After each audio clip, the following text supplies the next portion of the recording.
this is the Provoked Prawn, and this is the Corsair K65 Pro Mini. As you might have gathered from the name, this is a 65% keyboard, a small one with a compact form factor, but some very interesting highlights. They include not only Corsair's optical switches, so Corsair OPX switches, but also up to 8,000 Hz polling rate, 50 onboard profiles, 20 programmable layers of lighting, on-the-fly macro recording, and more. It has a USB-C cable, obviously it's a wired keyboard, and it is a nice looking one with some hidden highlights as well as obvious ones. So the obvious ones, for example, PBT doubleshot keycaps, an additional spacebar with that funky design on it, and then the not so obvious ones, which includes dual layers of dampening foam to keep it nice and quiet while you're using it and to give a nicer typing experience.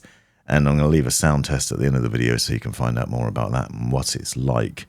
But my experience with it, as it has been very pleasant compared to other Corsair keyboards. More on that in a minute. Now you'll see, obviously at 65%, you lose some keys, but one of the nice highlights of this is that you do still have the arrow keys and lots of function buttons. One interesting thing though, when I got it out of the box, was the RGB lighting, which you can see here. Now, if you look at the K65 RGB Mini, which was a keyboard before this, and that 65% form factor, the lighting on that was much, much better. You could see it had this white backplate that let it shine through, and the new Pro Mini isn't as good in RGB lighting, at least with the standard keycaps. And I'll talk about more what I mean on that in a little while. So if RGB is your thing, the previous model might be nicer, although this K65 Pro Mini sounds a lot nicer.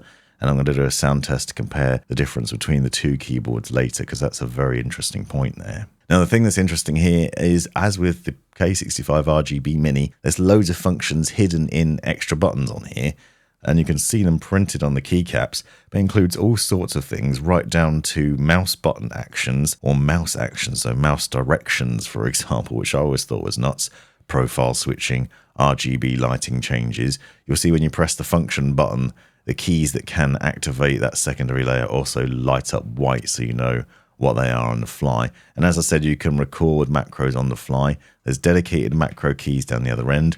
There's also buttons for media playback and things like that, although you do require that extra button press, so you do have to press function to access them.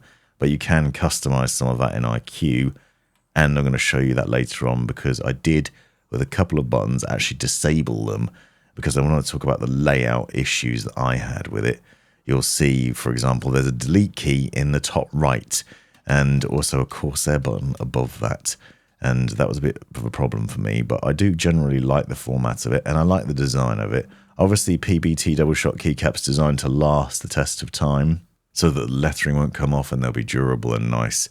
They unfortunately don't let as much RGB lighting through, and that's one downside, and that's the real thing. It was a real shame, because the RGB Mini was really nice in terms of the lighting.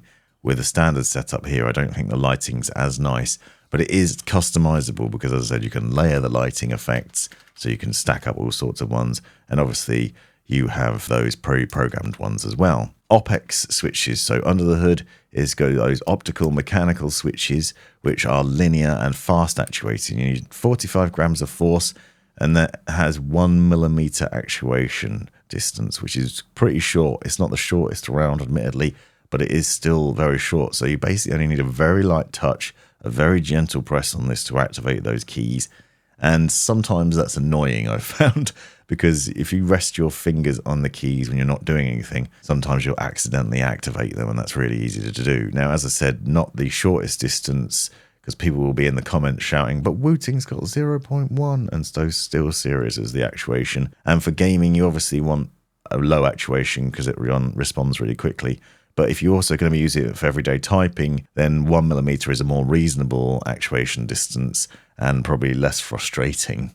So these are good switches. They're also designed to last for a long time as well. Now I want to show some other shots again of this Pro Mini versus the RGB Mini, because you can see just the difference. So it is slightly bigger, the 65% keyboard, but the new model, the Pro Mini, Also has the directional arrows down the bottom right. It's got more keys in it, so you've got more convenience in that way, and I really like that. But what I didn't like was the RGB, and I wanted to show what else you can do with it.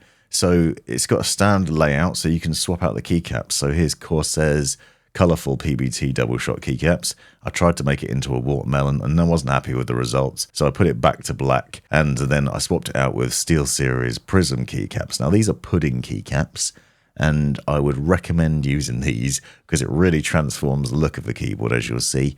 Much nicer RGB lighting, and frankly I think the contrast of white and black looks really nice.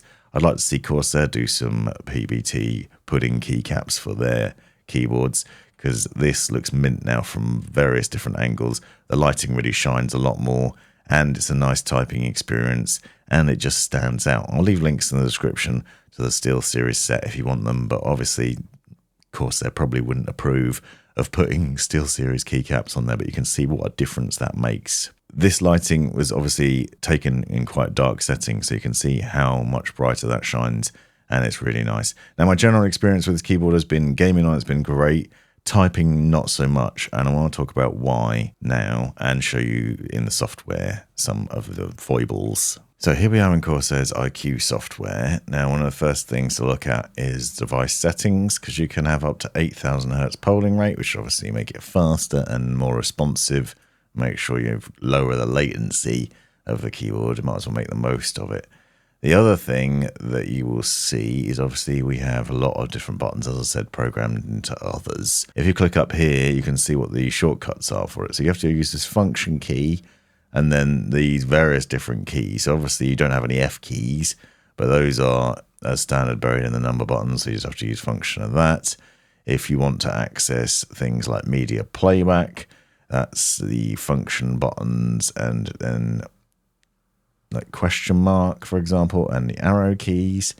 So you can play, pause, skip, adjust volume, things like that. So if you need to refer to this for any reason, you can do, if you've done something that I have and swapped out the keycaps, so you no longer have that secondary layer of lettering on the keyboard. One downside. Another thing you'll see is under the key assignments, I've actually disabled this top right key, and this is a small frustration for me in the setup of the keyboard, that this as standard is a Corsair button, and you'll notice that these buttons here is G1, G2, G3, G4. You can program those with macro actions as an alternative.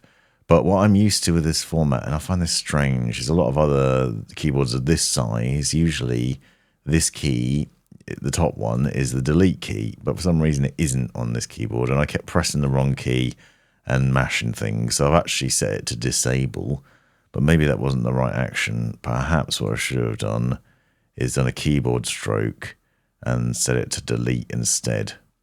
So you can basically remap that key. So now both these keys are delete. I'm so used to delete being here and backspace being around there. It's a personal thing, obviously, but it shows that you can reprogram and set the keys as you want to.